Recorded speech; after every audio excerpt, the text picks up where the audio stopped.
Hey everyone, it's Joey from the Wildwood Video Archive and the Wildwood Boardwalk Facebook page. And today we're going to talk about the Runaway Tram and why it hasn't opened yet, and it's July 4th. By the way, happy 4th of July everyone. But before we get started, make sure you guys subscribe, hit the notification bell, and give this video a thumbs up. Now before I get started, I do have to say that this is an opinion piece. There's no facts backing this. This is just kind of what I was observing over the past week or so about what's going on with the Runaway Tram. I was there probably a day and a half ago to actually see what's kind of holding it up, and just like everyone else, they ran into this blue sign that popped up saying this: "My grand opening event is postponed. I know it's sad, but I'm no ordinary ride. I'm an icon of the Wildwood Boardwalk, for crying out loud. So I pulled rank and recommended the event be postponed, as I potentially await my final details and touches. I'll be worth the wait. Trust me on this one. Heart, the Runaway Tram car." Kind of a cute message, right? But it doesn't really give us any detail about what is going on. What are these finishing touches? And as I stated in my email when I first put up my article on the 30th about why it's being postponed, there's a lot of construction that's taking place around the area. Now, going back at least a week or two, I remember talking to the people that built the ride, and as far as I know, the ride is 100% ready to go. The physical ride, the track, the car, all the safety features, it's 100% safe and ready to go. Now, what are these special little details holding it up? Well, I think I may have figured it out. When I was visiting the pier at night the other day, first of all, I realized that that side of the pier was extremely dark in the sense that there were no lights whatsoever in that area. So if you're gonna ride that ride at night, it's kind of gonna be pitch dark. So I was figuring that they were gonna be adding lights onto it, and the next night when I went to go visit, I saw that they were adding some kind of LED strips underneath of the Runaway Tram. Now I wish I got some kind of video for it. I did take a picture of the sign, which I could show you that.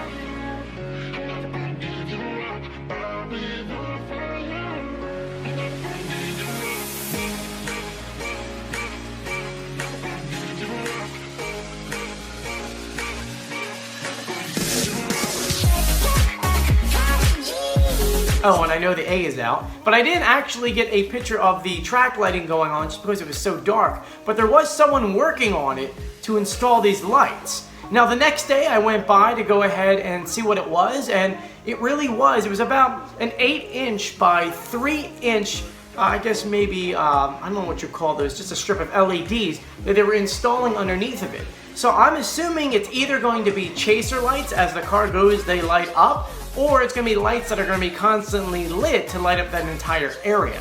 Which, let me tell you, if that's what's holding off the tram, then guess what? I think that's a great reason, because you're going to need some light over there, and it's going to be a great feature, because don't you remember those old-fashioned rides, roller coasters in particular, that had the lights that went around them? You know, the wooden coasters, I think they have that at Hershey and Dorney.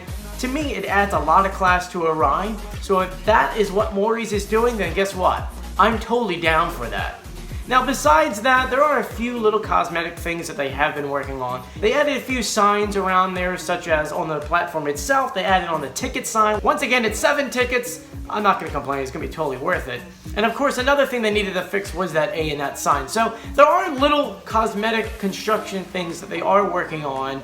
And one of the main reasons why they couldn't open the ride and do the lights at the same time is because the way the wiring is, the LED pad was like this and the wires are kind of going up through the track because they have to interweave it within. They could never do that if the ride was open, and they couldn't do it at night when they're trying to shut down the ride and then start working on it. It really wouldn't make any sense. They really only have 6 hours between midnight and when they start testing them at 6 a.m.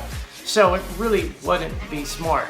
Now the only video I actually have of these lights sort of on the track is a video that I was kind of doing for a tour of the Con gift store, which should be coming on in probably late next week, which is pretty cool because they have a lot of great merchandise I want to show you. I'm actually really excited about it.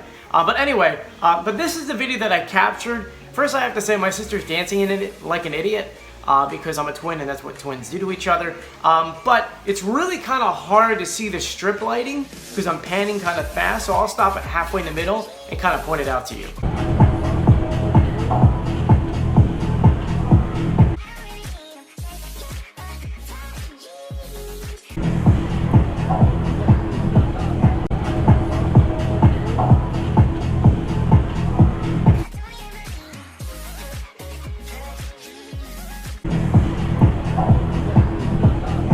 So as you can see there, you have that turn with the strip lighting. It looks like it's only about 50 feet of strip lighting right now. Who knows if it's gonna go the whole length. That would be cool, or is it just lighting to light up underneath the track? We really don't know yet. We're not gonna know until it officially opens on a date that I don't have yet. And I mean, overall, I think it's totally gonna be worth it. I know a lot of you guys are upset. I'm not exaggerating. The reason why I made this video is because it being the 4th, it's only about 12 o'clock noon, and I've received 8 messages already saying, hey, you said it would be open, what the heck's going on here? So I wanted to address this right away, and then address another thing, because a lot of you guys had a lot of questions about the rock and roll. And the rock and roll, for those who don't know, it's like the Himalaya spins really quickly. It's on the opposite side of where the Runaway Tram is. And now, this is a funky story, but you gotta understand where Morey's is coming from. There is an exact replica of this ride all the way at Steel Pier. And the one on Steel Pier had a malfunction with one of the arms. And as a safety precaution, all of them that were the same model shut down. Didn't matter if you're in New Jersey, Connecticut, if you're in Wisconsin and Florida, they shut them all down to do inspections on them to make sure they're safe. And Morey's Piers, God bless their soul, are #1 when it comes to safety. We had the same circumstance happen at the Ohio Fair, I want to say 6 years ago, where one of the gondolas on one of the arms had broken off on like a claw ride. And because that manufacturer was the same manufacturer of 2 of our rides, such as it and the Maelstrom, they wound up shutting down those rides completely and inspecting them fully. Not because they had to, but because Morey's care about everyone's safety. So they did the right thing, and that's what they're doing here. There's nothing wrong with the ride. They're just making sure it's 100% safe so that you guys can have a great time and not worry about it. And that's the great thing about Morey's, is that they really care about safety beyond anything. That's why if there's even the slightest blip of radar, lightning, they just shut down everything. They want to make sure you guys are safe and having a good time. Now I want to know what you guys think. Why do you think the Runaway Tram is not open yet? When do you think it's going to open? Make sure you comment below. And I know you guys are probably looking at my shirt wondering what the heck is this. This is actually a curly fry bucket. Look, there's the bottom bucket itself, and these are the curly fries. If you guys actually want these shirts, this is one you can actually purchase, unlike my retro shirt that I have. If you actually go underneath of this video, if you're on a desktop, you can actually go through all of our merchandise. I have it listed below through Teespring. And if you're not on the desktop mode, you can go through your phone and go through the comment section. I'll put a link, actually put it in the description. So that way you guys can actually look at it. Because personally I love it. It's back and it's front. It's curly fries everywhere. I love curly fries. If only I could bring around a thing of vinegar. If not, this would be a really cool Halloween costume, wouldn't it? Right? But anyway, I want to thank you guys for joining me. If you haven't done so yet, please subscribe to our channel, hit the notification bell, and like this video, or as everyone says on here, make sure you slam that like button, which is kind of really strange to say, but hey, why not? Thank you again, guys. I'll see you on the beach. See ya.